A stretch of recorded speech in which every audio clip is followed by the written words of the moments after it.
of the So You Want to Write a Short Story module. And how exciting, because at this point you should have finished your short story. I'm trying to jump ahead because I know how some people are.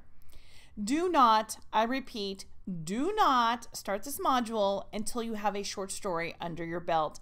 Completed, fini, done. If you came into this site through the exercises, I would recommend that you go to the beginning of this module again and do a complete short story before you get to this. I do not want you editing while you're writing.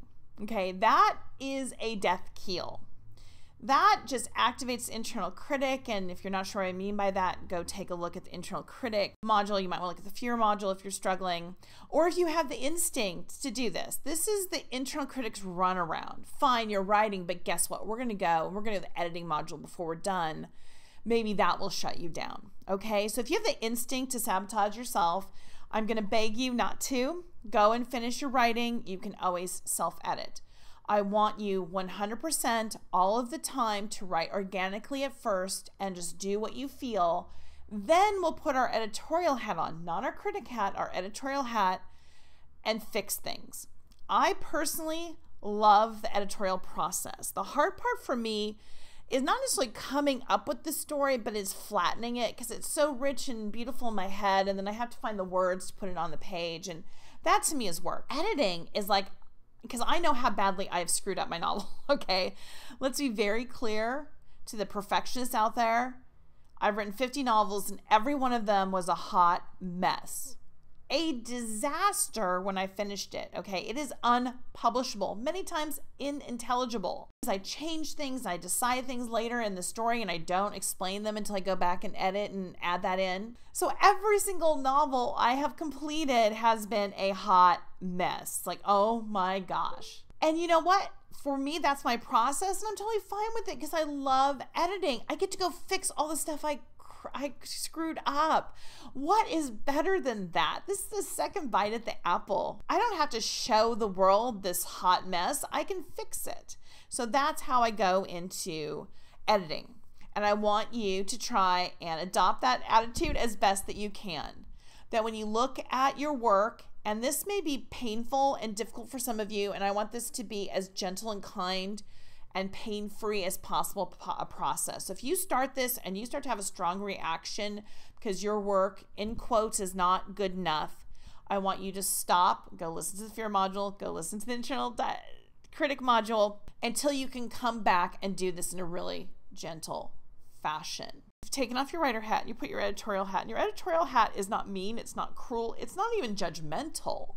It doesn't matter. All that we're trying to do is move words around a page in the most pleasing fashion possible.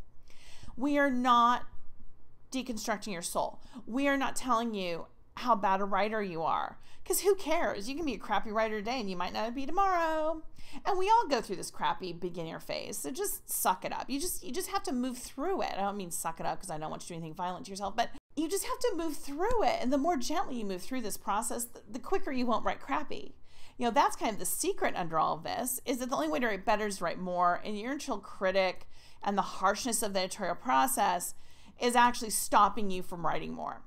So anything that stops you from writing more is dumb, because whatever you think about your writing right now, it will get better. I have never met a writer that kept writing that didn't get better. It is a 100% satisfaction guaranteed that if you keep writing, you will eventually write better. Will you write like Stephen King? Probably not. I don't write like Stephen King, okay? But will you get to the point where you can be proud of your writing? I feel super, super confident that is the case. So let's dive in. But again, if you freak out, if you start to get judgmental and harsh about yourself, I want you to stop and work on that until you can come back to the page with love. So lovingly, we are going to look at your short story. The first thing that we're going to do is look at the first page, and we're not going to read it. We're just going to look at it and look at the left-hand column. We want a nice combination of varied paragraph sizes and dialogue.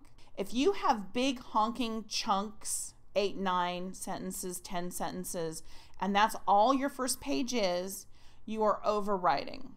which means you don't have any emotion. You're more than likely just spending too much time describing things, stopping and telling us things. Now, there's a whole paid module on showing, not telling. But for now, we know if we have big blocky paragraphs, you have to be. Because emotion, which takes us out of describing, emotion is what really shows us. Emotions rise and fall. Listen to my voice. I go up, I get down, I get excited, I get kind of calmer, right? So that should be reflected in your paragraph length. If your paragraphs are not varied in their length, then you probably have very little emotion and you have stopped and you are just sitting there telling. Okay, great. Go in there and fix that, please. Go vary your sentence structure. Go in and break it up and put some emotion in. What is the character feeling? How does the character feel about this room? Rather than describing the room, how does the character feel about this room? Now, let's say you have the opposite and all you have is a bunch of dialogue. You're also avoiding emotion, which all beginner writers do, okay? So if you've got either one of these problems, guess what? You're a beginning writer. Shocker, shocker. And you're avoiding emotion. Okay. There's a paid module for putting emotion in your writing, right? So you can improve on this. If you have all dialogue, then every I talk, you talk, I talk, you talk, that to me is a couplet. Every couplet, put some emotion, put some physical or emotional movement in there. Next, we're going to look at our was and wers, our passive voice. Go do the passive module if you don't understand what I'm talking about. You're going to count how many passive phrases you have.